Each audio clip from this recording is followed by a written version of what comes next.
संविधान बचाओ महाआंदोलन राष्ट्रीय मंच पर उपस्थित सुश्री सावित्रीबाई फुले, मंच पर उपस्थित और हमारे साथ लोकसभा में सांसद रहे आदरणीय प्रकाश अम्बेडकर जी, मंच पर उपस्थित आदरणीय ओम प्रकाश राजभर जी, सुबचन राम जी, अक्षय अमरनाथ कनौजिया जी, आदरणीय भीमराव यशवंतराव अम्बेडकर जी, समाजवादी पार्टी के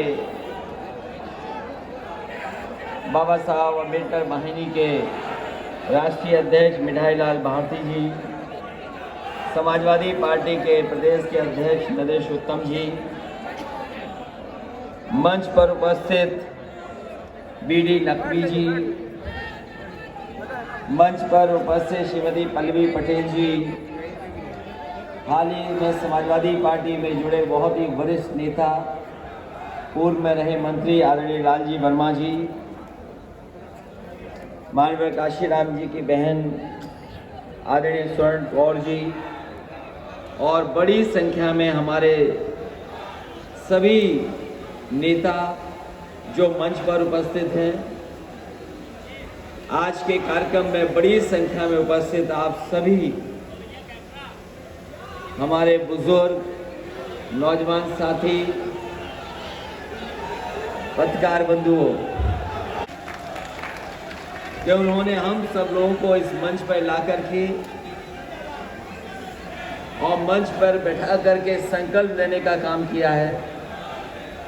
और हम उनको भरोसा दिलाते हैं, मंच पे जितने भी साथी बैठे हैं, मैं उनकी भावनाओं से अपनी भावना जोड़ता हुआ कह रहा हूं कि जो संकल्प उन्होंने याद दिलाया है,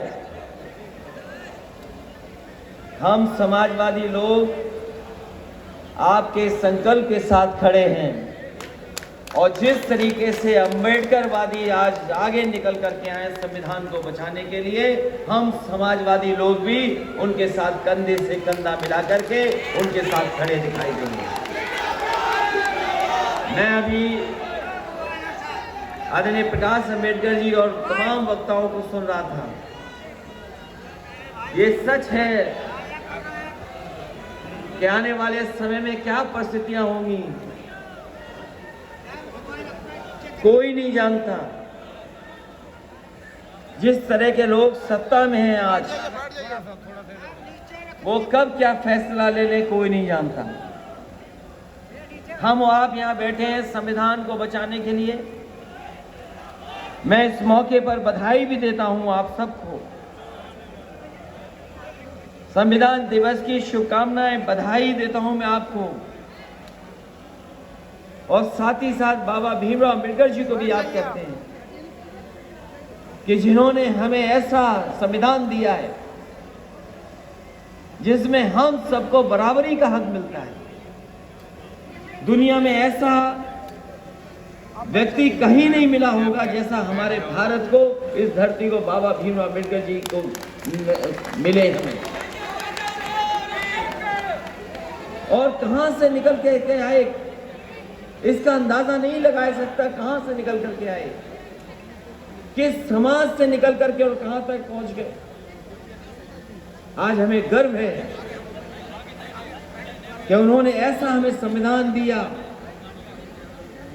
जिस संविधान से हम लोग यहां पर आगे बढ़ रहे हैं। अगर आज हमें तमाम लोगों के आजादी लड़ने के समय जिन्होंने जान दी, कुर्बानी दी, देश आजाद हुआ हमारा, हमें लोकतंत्र मिला।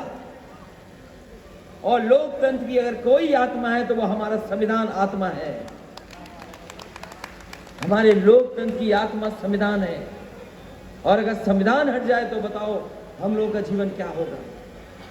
इसलिए संविधान दिवस पे जब सब लोग इकट्ठे हुए हैं, जो लोग यहां से निकले हैं, यहीं से रास्ता बनाया दिल्ली की सरकार का।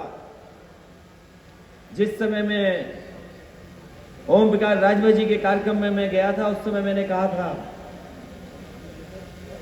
कि यहीं से दरवाजा खुला था भारतीय जनता पार्टी का, यहीं से सत्ता में पहुंचे हैं। इस बार उत्तर प्रदेश की जनता ने तय किया यहीं से दरवाजा बंद होगा और सत्ता से बाहर होंगे। ये चुनाव जो 22 का होने जा रहा है वो मामूली चुनाव नहीं है, ये कोई मामूली चुनाव नहीं है। हम आप सब बैठे हैं, कहीं अगर मैसेज आ जाए कि अभी राष्ट्र के नाम पर संदेश आएगा और संदेश में क्या आ जाएगा किसी को नहीं पता। एक बार राष्ट्र के नाम संदेश आया, रुपया खराब हो गया, रुपया का पता नहीं लगा रुपया कहां चला गया। याद है कि नहीं याद है आपको? रात में संदेश आया और जब सुबह आंख खोल करके आपने देखा होगा तो बाजार में आपका रुपया नहीं चल रहा था। बताओ, जो भारत सरकार ने रुपया दिया हो वो रुपया नहीं चला। अगले सुबह हम सब लोग लाइन में लग गए। अब निशानी के रूप में हो सकता हमारे आपके घर में पड़ा हो। एक दिन फिर राष्ट्र के नाम संदेश आया, 3 काले कानून वापस हो गए जो पार्लियामेंट से वापस होने थे, वो टीवी के संदेश से वापस हो गए। इसलिए जो सब मंच पर कह रहे हैं लोग, उसको समझिए और जानिए कि कौन लोग हैं, किस रास्ते पे ले जा रहे हैं देश को। हमारे किसानों ने कितनी कुर्बानी दी, 600 से ज्यादा किसान शहीद हो गए, 600 से ज्यादा किसान शहीद हुए हैं। और किन के लिए कानून बन रहा था? वो किसानों के लिए कानून बन रहा था। कितनी बार पॉलिटिकल पार्टी से समझाया कि जो इन लोगों के लिए आपने कानून बनाया है वो नहीं पसंद कर रहे हैं, वो नहीं चाहते, तो आप लागू क्यों कर रहे हो? तो सोचो सरकार की जिद कैसी थी। गर्मी रही हो, पानी वर्षा हो, सर्दी रही, न जाने कैसे कैसे मौसम आए, क्या क्या नहीं झेलना पड़ा उन्हें, किन किन चीजों का सामना नहीं करना पड़ा। कीलें लगा दी गई, बोल्डर लगा दिए गए, आरसीसी की दीवारें चुन दी गई, ट्रैक्टर गाड़ी नहीं चला सकते थे आप। बताओ, हमारे देश पे गर्व है इस बात का, दुनिया को गर्व था हमारे देश पर कि बाबा साहब भीमराव अम्बेडकर जी ने जो संविधान दिया उससे देश चलता है। लेकिन इस सरकार ने परवाह नहीं की। 600 से ज्यादा किसान उन्होंने शहीद हो गए, जान चली गई। 600 से ज्यादा किसान, बताइए, कहीं इतना बड़ा आंदोलन चला हो तो बता दो। और उत्तर प्रदेश में तो उससे ज्यादा बढ़कर चढ़कर के देखा। क्या नहीं देखा उत्तर प्रदेश में कि गृह राज्य मंत्री के बेटे ने किसानों को गाड़ी से कुचल दिया। बताओ, गाड़ी से किसान कुचल गए थे कि नहीं कुचल दिए गए थे? पत्रकार भी की जान चली गई। ये पत्रकार साथी हैं, ये भी संविधान को बचाने के लिए निकले हैं, लेकिन कई बार इनकी मजबूरी हो जाती है। संविधान को थोड़ा सा उस तरीके से नहीं बचाते जिस तरीके से बचाना चाहिए। इनके भी साथी की जान गई। अगर कोई मदद कर रहा है तो समाजवादियों ने कहा कि किसान जो शहीद हुए हैं उनको सम्मान, उनके परिवार का सम्मान देने का काम करेंगे। और समाजवादी सरकार बनेगी तो उत्तर प्रदेश के खजाने से 25-25 लाख उन किसानों की मदद करेंगे। अभी चुनाव हुआ था, अभी चुनाव हुआ पंचायत का, अभी चुनाव हुआ पंचायत का। क्या नहीं देखा आपने, बताइए? जो जीते वो हरा दिए गए, जिन पे बहुमत था उन्हें हरा दिया गया। कहीं ऐसा हुआ होगा कि जिन पे संख्या ज्यादा, जिन पे सदस्य ज्यादा, वो चुनाव हार गए? जिन पे सदस्य 1 था 2 था वो चुनाव जीत गए। जो हमारी माताएं बहनें प्रस्तावक थी, जो हमारी माताएं बहनें प्रस्तावक थी, जो कहीं ना कहीं किसी की प्रस्तावक बन रही थी। हम लोगों ने महाभारत में जरूर पढ़ा था, महाभारत में जरूर सुनते थे, पढ़ते हैं कैसे चीरहरण हुआ था।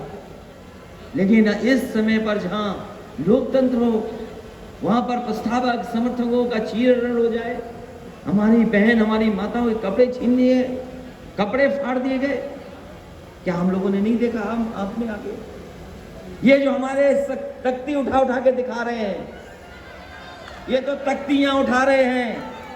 अगर बीजेपी की सभा में जाएंगे, अगर इनकी तख्ती उठी तो इनके लाठी पड़ेगी, इन्हें पता ही नहीं लगेगा इनकी तख्ती कहां है।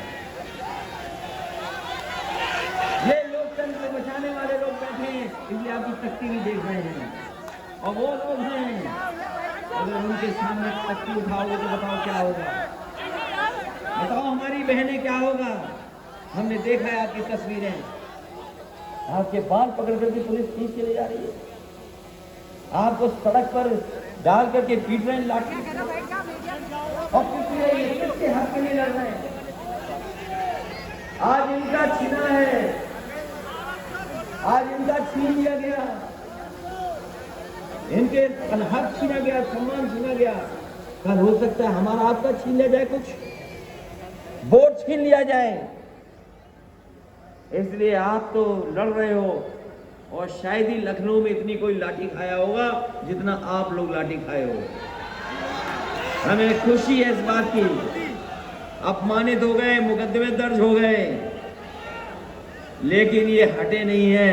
ये वो लोग हैं जो संविधान पे भरोसा करते हैं, अपने लोकतंत्र पे भरोसा करते हैं। इन्हें पता है कि इनकी लड़ाई सच्ची है, एक न एक दिन ये जीतेंगे लड़ाई, और इसीलिए भरोसा है इनको, क्योंकि बाबा साहब भीमराव अम्बेडकर जी का बना हुआ संविधान पे भरोसा करते हैं। बताओ भरोसा करते हो कि नहीं करते हो?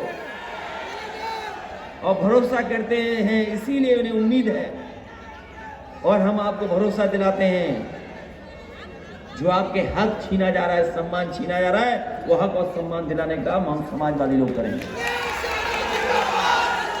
ये चीजें बिक रही हैं, बीजेपी को जो दिखाई दे जाएगा वो सब बेच देंगे। ये बीजेपी के और बाबा मुख्यमंत्री कमाल के हैं, जो इन्हें दिखाई दे जाएगा वो सब बिक जाएगा। अभी बगल में एयरपोर्ट है, पहले ये सरकारी एयरपोर्ट था, अब ये सरकारी एयरपोर्ट नहीं है। क्या ये सरकार का एयरपोर्ट है? ये सरकार का एयरपोर्ट नहीं है। ये जो हवाई जहाज उड़ते थे भारत सरकार के, वो भी बेच दिए। मुझे तो ये बात समझ में नहीं आती कि जितने भी एयरपोर्ट है सब घाटे में है। दिल्ली का एयरपोर्ट घाटे में है 1000 करोड़ से ज्यादा में, बंबई का भी बिक गया, वो भी घाटे में है। जितनी एयरलाइन चल रही वो सब घाटे में है। एयर इंडिया वाला घाटे में है 60,000 करोड़ का, और जो कंपनियां प्राइवेट चल रही हैं, कोई 1000 करोड़, कोई 10,000 करोड़, कोई 700 करोड़ के घाटे में है। और देखिए भारतीय जनता पार्टी के लोग कह रहे हैं एशिया का सबसे बड़ा एयरपोर्ट बना रहे हैं। ये हमारे आपके पैसे से बना देंगे एयरपोर्ट, और बाद में इस एयरपोर्ट को भी किसी न किसी को बेच देंगे, उसकी तैयारी कर रही हैं लोग। इसलिए जहां बाबा साहब भीमराव अम्बेडकर जी को याद कर रहे हैं, उनके परिवार के लोग हैं, उनके समर्थक हैं, उनको मानने वाले लोग हैं, अम्बेडकरवादी लोग हैं, वो न केवल भारत बल्कि दुनिया में पूजे जाते हैं, दुनिया में उनका सम्मान है।